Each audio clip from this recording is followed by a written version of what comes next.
اللهم ربي زدني علما والحقني بالصالحين. اعوذ باللہ من الشیطان الرجیم. بسم اللہ الرحمن الرحیم. یا ایھا الذین آمنوا علیکم انفسکم لا یضرکم من ضل اذا اهتدیتم الی اللہ مرجعکم جمیعا فینبئکم بما کنتم تعملون. آمنت باللہ صدق اللہ خالقنا العظیم وصدق رسولہ النبی الکریم ونحن علی ذلک لمن الشاہدین والشاکرین والحمد للہ رب العالمین. حضرات محترم و مکرم، سورہ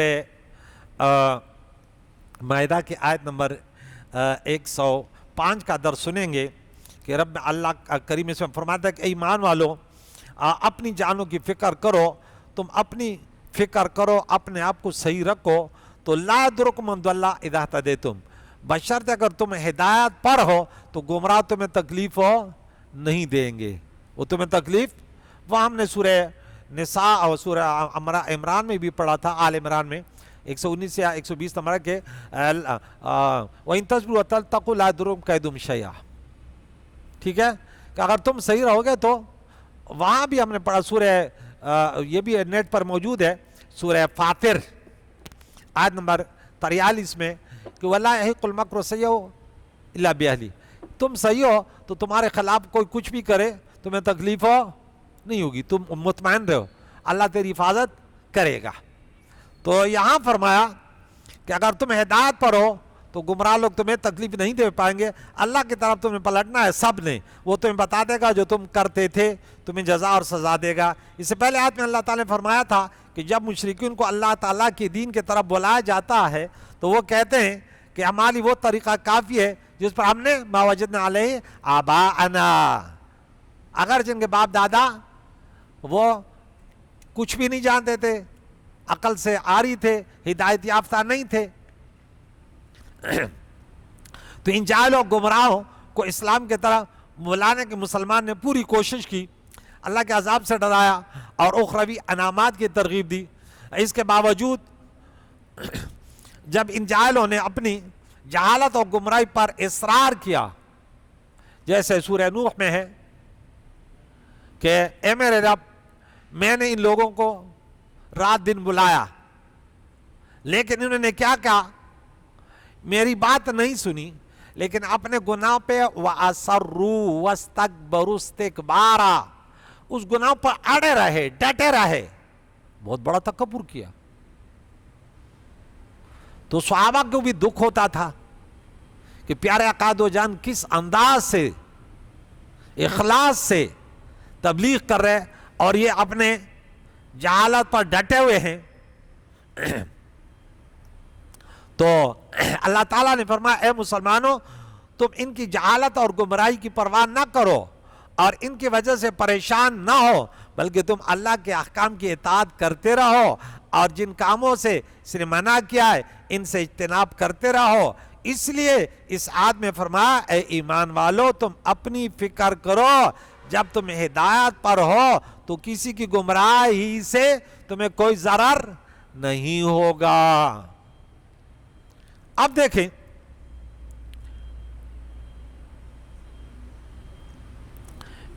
یہاں پہ آپ کو ایک بات بتاؤں کہ بظاہر تو کوئی یہ اس کا معنی لے سکتا ہے، قرآن سنتے تو سب ہیں لیکن گمراہ ہوتے وہ ہیں جو اپنے طرف سے کوئی معنی متعین کر لیں جو 1400 سال سے متعین نہیں ہوا.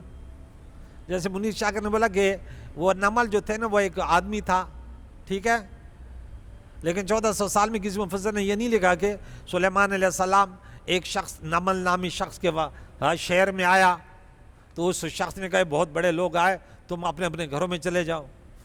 طریقہ عادیوں کو تو یہ تھا کہ استقبال کے لیے جمع ہوتے ہیں نا، لیکن وہ خطرناک آدمی کہتا ہے کہ اس نے بولا تم اپنے گھروں میں چلے جاؤ. وہ نمل مرد تھا، مرد، کیونکہ بولا چونٹی تھوڑی بات ہی کرتی، آج تو اپنے عقل کے ترازو سے نہیں تول.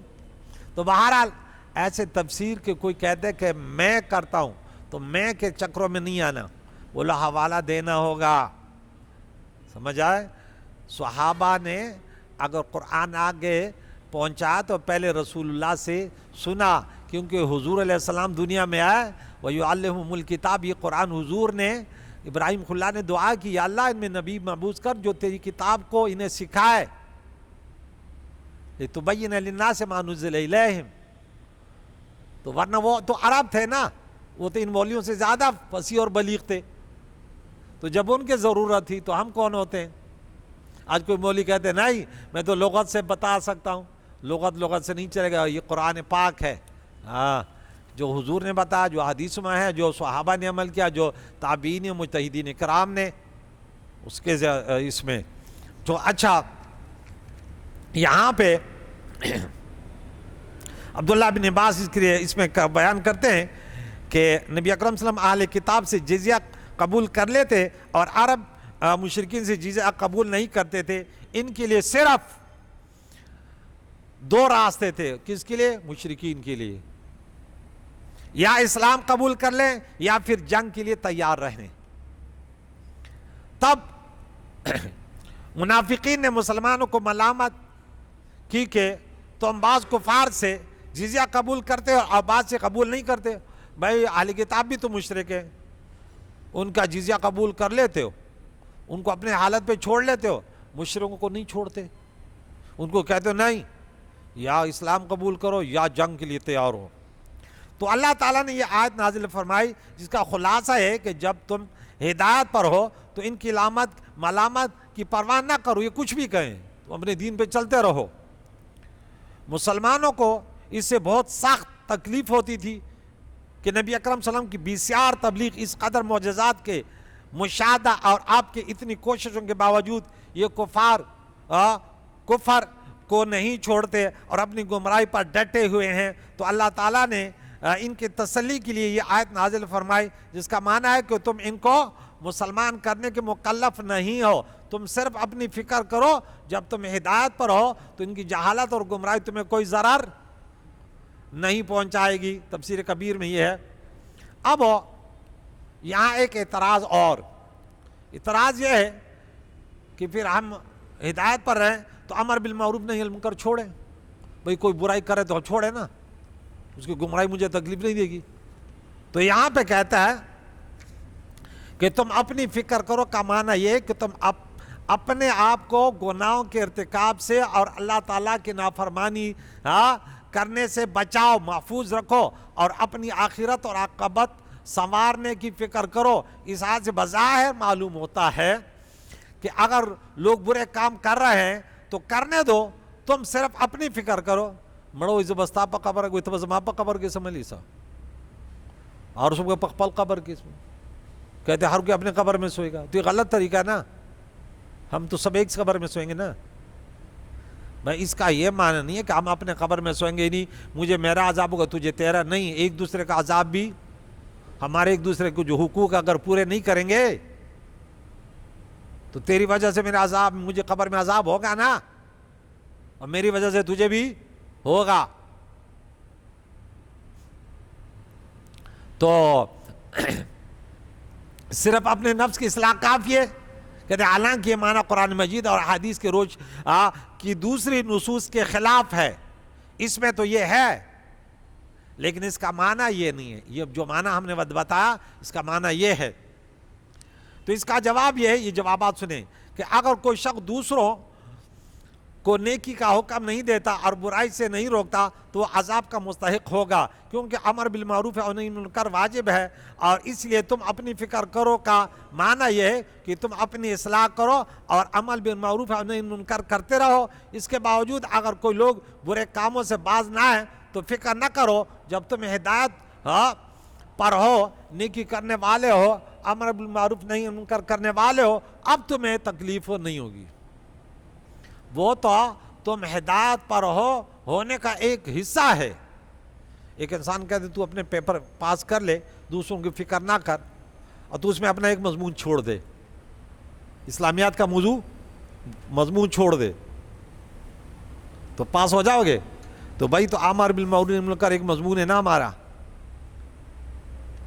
کہ اللہ نے حکم دیا نا وَلْتَكُن مِّنكُمْ أُمَّةٌ, تم ایک امت ہو نا. مسلمان کی تعریف یہ کی کہ یأمرون بالمعروف وینہون عن المنکر, تمہاری بہتری کی وجہ بھی یہ ہے. اور دیکھیں احادیث مبارکہ چند سنا دیتا ہوں. سنیے، عبداللہ بن مسعود رضی اللہ تعالیٰ عنہ، امام ترمذی اس روایت کو روایت کرتے ہیں، رسول اللہ صلی اللہ علیہ وسلم نے فرمایا کہ جب بنی اسرائیل میں گناہ بہت بڑھ گئے تو ان کو علماء نے منع کیا، لیکن وہ باز نہیں آئے۔ وہ علماء ان کے مجلس میں بیٹھنے لگے، بولے چھوڑو یار، جیسے ہمارے ہاں شادی حال میں مرد عورتیں مل کے کھا رہے ہیں، ملا جی بھی بیٹھ جاتے، کہتے یار مجھے تو قاضی، میں تو بریانی کھاؤں گا 5-6 ہزار مل جائیں گے، چلے جاؤ۔ میرے بولا قاضی صاحب یہ حرام ہے، یہ جو تو کھا رہا ہے یہ پیلام نہیں ہے، یہ حرام ہے، اور حرام کہا تھا کیا ہوتا ہے؟ کھٹا ہوتا ہے، حرام ہے۔ تو بڑے مسکراتے ہوئے کھا رہے، تو ملا کس چیز کا ہو گیا؟ تم اتنی بے حیائی فحاشی دیکھ رہے، تیرے ماتھے پر پھر بھی 12 نہیں بجے؟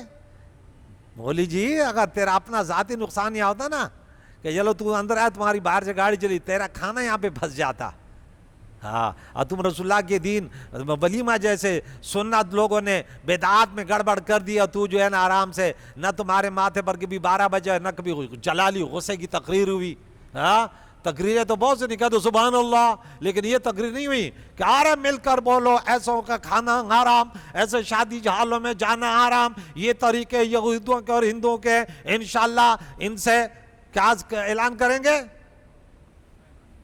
بائیکاٹ کریں گے۔ تو کبھی تو نے تو ایسے جلالی تقریر نہیں کی؟ کیا رسول اللہ کی شریعت پر تمہیں دکھ نہیں ہو رہا؟ تو فرمایا وہ ان کے ساتھ بیٹھ گئے، کون؟ علماء بنی، بولا باز نہیں آتے، چلو تم بھی ان کے رنگ میں رنگ جاؤ، یہ بھی فلمیں دیکھتے تم بھی دیکھو۔ بھائی لوگ فلمیں دیکھتے تو ہم اس کے جگہ درسیں دیتے ہیں نا۔ اب ایک ملا لگ گیا، بولا جس کے پاس موبائل ہے تو یہ جہنمی ہے۔ اب یہ پتہ نہیں کون سے کنویں کا مینڈک ہے، علماء کے نام پہ دھبا، بعض مسلمانوں کے نام پہ دھبا، اب یہ مولوی کے ناموں پہ دھبا۔ بھائی لاکھوں نہیں ہے، کروڑوں علماء کے پاس آج میں ایک عالم دین کے پاس بیٹھا تھا تو بولا پتہ نہیں کتنے کروڑوں روپے کی کتابیں میرے پاس، یار ہر موضوع پر صرف بس یہ دیکھے، اور کتنی محنت کی ہے۔ اور تو آج بھی اپنا ذہن، کیونکہ ان کا اپنا ذہن صرف فلموں کے حد تک، ڈراموں کے حد تک ہے، باقی تو اس کو پتہ بھی نہیں ہے۔ اس طرح ایک کہاوت ہے نا کہ بلی کی خواب میں یہ وہی ملا ہے، وہ سمجھتے اس میں یہودیوں کے، ارے انہوں نے تمہارے گھر میں فحاشی پہنچا دی تو بیٹھ کر بیانات کر، بولا آؤ لوگو، ہاں یہ اگر فحاشی پھیلاتے تو ہم درس قرآن، درس فقہ اور اچھے لوگوں کے واقعات بیان کرتے ہیں۔ مقابلہ کرنا ہے، میدان نہیں چھوڑنا، کسی بڑا کور پکڑ کے کہنا ماما زما پسی ور بن کے ماما زپا کی نیما۔ تو جب ان کے مجلس میں بیٹھے اور ان کے ساتھ کھاتے پیتے رہے، جیسے ہمارے مولوی شادی حالوں میں فحاشی اور یانی میں اور عورتوں کے بیچ میں بیٹھ کر مزے سے کھاتے پیتے ہیں، ان کے دل بھی ان کی طرح ہو گئے۔ میں یہ تولا مینو بولا کہ جگہ جگہ قرآن میں ہمارا موضوع چلا کہ بھائی جو ایسے لوگوں سے غیروں سے تعلقات بنائے وہ بھی غیروں میں ہو گیا، برائی کے رنگ میں رنگ گیا۔ تو حضرت داؤد علیہ السلام عیسیٰ بن مریم کے زبانوں سے ان پر لعنت کی گئی کیونکہ وہ نافرمانی کرتے تھے اور حد سے تجاوز کرتے تھے۔ رسول اللہ صلی اللہ علیہ وسلم ٹیک لگائے ہوئے تھے، پھر اٹھ کر بیٹھ گئے اور فرمایا اس ذات کی قسم جس کی قبض و قدرت میں میری جان ہے۔ اچھا، ایک روایت میں تم ان کو ضرور نیکی کا حکم دیتے رہنا اور برائی سے روکتے رہنا اور ظالموں کے ہاتھوں کو پکڑ لینا اور اس کو حق کے مطابق عمل پر مجبور کرنا، یہ تمہارا کام ہے۔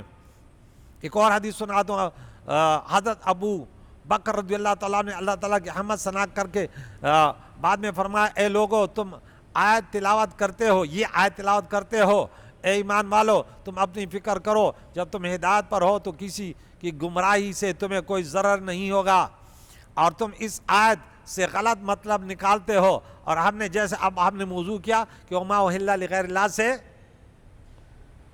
بدعتیوں نے ایک غلط معنی نکالا، اہل سنت و جماعت پر بہتان باندھا۔ ام سعد اس میں لام ہے، وما اہل میں میم ہے، مولا والخفی بوتا کئی۔ اچھا،